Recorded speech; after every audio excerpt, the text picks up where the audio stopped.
Hey guys, it's Kelsey and I have another double feature for you guys today, and each page has a challenge going with it. So the first one is Paper Issues Take 5 and the next one is the Scraptacular Cropping Club's Border Challenge. So I'm going to start off with I think it's the Border Challenge layout. So this is actually the second page of this companion piece.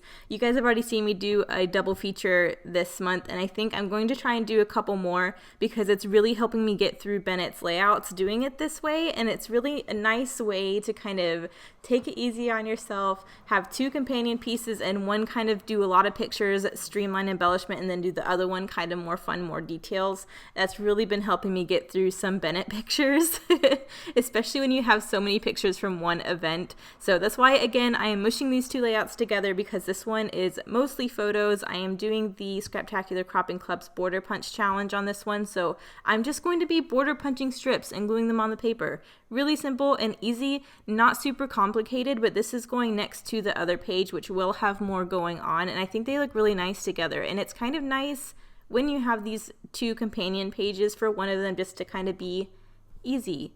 So that's what I'm doing. I am going to just take some scraps I have. I'm using the jet black stack from Die Cuts with a View. You guys have already seen one layout from Bennett's baptism that went in my album where I'm holding him, which I use this collection. I think it was my first real time ever, actually. And I scrap lifted. There was from the Secret at Secret Kit Club Scrap Lift a Member Challenge.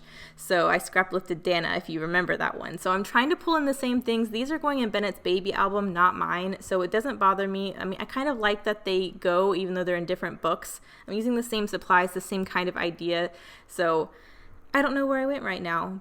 But I am using this Martha Stewart border punch. Oh yeah, I was just trying to figure out which scraps I can use. So I have a few scraps there on the bottom. I have this block of 4 4x6 photos during Bennett's baptism, and then I'll have some more strips up on the top. So I am mimicking this XOXOXO strip on the top and the bottom, and then I'll have this black on black floral doing the other two pieces. And I'll go back at the end and do a little bit more, but I really just wanted to cover this page in paper, cover up that black background, and get this kind of border punch challenge done. I think it's a really cool way to use border punches to make them kind of the main design element instead of just using it as one little border somewhere like I usually do. So that was kind of cool inspiration to do something a little different.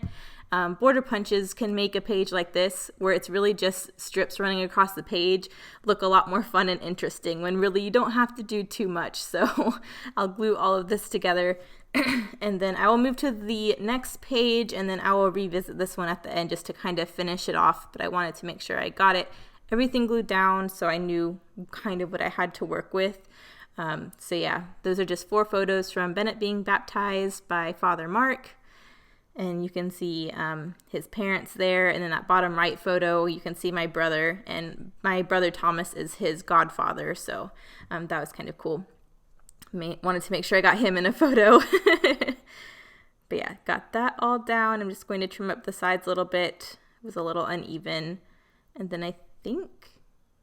Oh yeah, I wanted to add a vellum strip. Guys, I need to get some more vellum. I only have some scraps. I used to use vellum on like every single page, and I haven't lately. But I thought I wanted one more cool detail that still was a border punch strip, but something that was a little different, a little special. So I did have a 12-inch strip scrap of vellum. So again, I just did this same border punch, and I'm going to tuck that under there. And I think that's really cool. So that kind of adds something a little special, a different texture.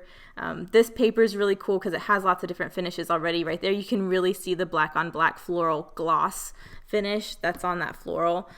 So that with the vellum and then just the plain white and black, I think it's kind of cool. So yeah, there's that one, and then I'll move to the next page, which is right before his baptism. So this page will be the left page in the double page companion thing. It's just my sister holding Bennet, so and Bennet just looks ridiculously happy. He is so stinking cute. So I'm just going through this 12 by 12 pack and pulling out scraps, just trying to figure out what I already have cut up that I can go ahead and use.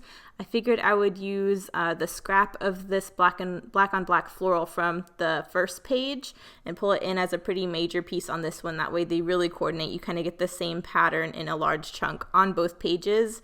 With it being black though, I just wanted a more white background, so I pulled in this doodly loopy diagonal stripe, I guess, as the 12 by 12. And then from there, I'm just pulling in scraps to kind of do some layering. So I'm just going to do a really skinny black border around the photo, layer it in this super busy zigzag chevron, and then I will mat it again in a skinny black border.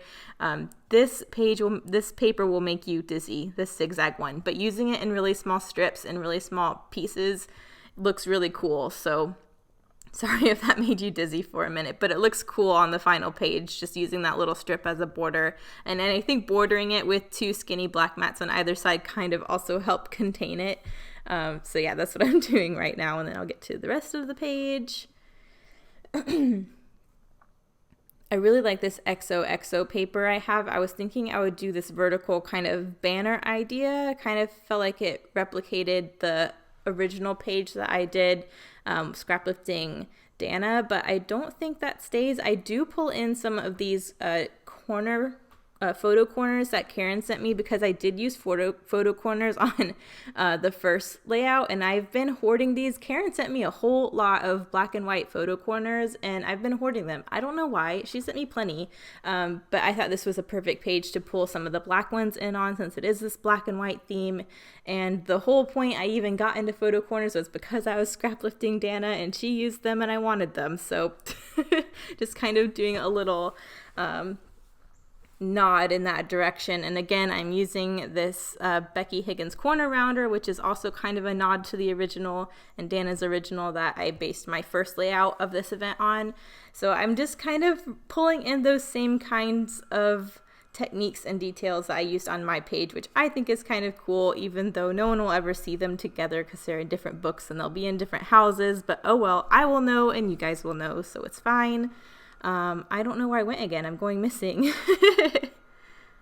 Sorry, my window's open too if you hear background noise, but we finally got a break from the heat, so my windows are open. I can't. I need some of this fall weather. I need it. Georgia is just poop right now. I'm still thinking of doing this banner. I can't remember if I actually do it or not.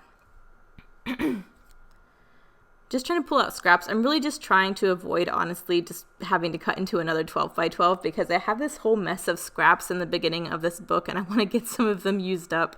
So I'm really trying to avoid using a new piece of 12 by 12 when I have this mountain of scraps to work with. I do like this little cut apart card that stripes that has XOXO on it. I felt like that XOXO kind of mirrors the companion page with that, whoa, there's a school bus that just went by, sorry for that, but mirrors that XOXO pattern that's on the next page. So I think that's kind of cool. I'm just going to stretch it across the photo so it looks a little bit longer, and that pattern, that stripe is on both sides of the photo. And then I'm going to tuck a doily back there too. And I know I'm going to do a few strips along the bottom. I can't remember which ones I do, but I do think I fussy cut this scallop underneath the love, love, love, love strip. And I really like that detail. And I think it's nice. It also pulls in the scalloped border edge, even though it's not the same punch that I use on the right-hand page. This page is for Paper Issues Take 5.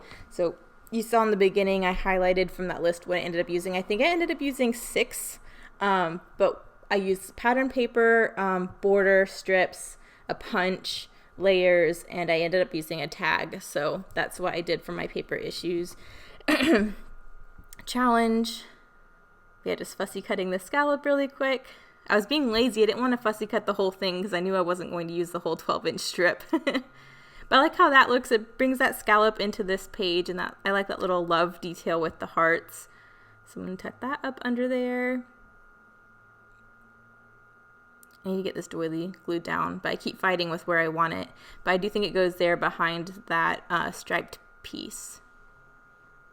There we go. And then I just want a little bit more details. I just want a little bit more. I think I'm almost done, but there is this weird kind of gap between the doily and the love, love, love. So I did just make a little banner out of this black and white heart paper. I think that looks really cute. And then I had this scrap of this very geometric black and white paper. So I did cut that into a banner as well, which is something that I did use that pattern like this on the first page that's in my book too. So I kind of like how that's on this page as well. And I am going to stretch that pattern to both sides of the page just so it looks balanced. So I think am I almost done yet? What else do? Oh yes, a tag. I need a tag. Do I use the black tag though? I can't remember. Oh no, I went in with my chalkboard wood veneer tag that's black. Yeah, that's super cool detail. I ended up covering up this XOXO on this cut apart sheet, but it's fine. I just felt like that piece looked too blank. It needed more clustery things on top of it, but if I was going to cluster it, I couldn't have just a piece of the XOXO peeking out because I thought it would look weird, so I ended up having to cover it up altogether. But I do really like this chipboard, it's not even chipboard, it's wood veneer chalkboard tag that I just threw some black and white twine through, and then I just took a scallop circle punch with a little black piece to kind of finish off that detail. And then I went to Tuesday Mornings and got these Chamel frosted acrylic stickers, and I think they're really cute, and I really like them because they can go on like any page. They're kind of translucent, so they can go with any color scheme, but I thought it was especially really cool on this layout because of the black and white theme, and I just really, really enjoyed that. So I layered the 2 hearts there at the top, and then I did the butterfly down on that tag. I think butterflies are super appropriate for baptism because it kind of gives you that transitional, what do you even call it, that changing and growing type concept. So I really like how that ended up looking. Now I'm back on the second page. I just wanted to do a little bit of journaling and have a little cluster of something in one of the corners on this page. It just needs some help. It was too boring. I knew I needed to go back and do something, but I wanted to see what all I did on the first page before I figured out what it was that I needed to do on this page.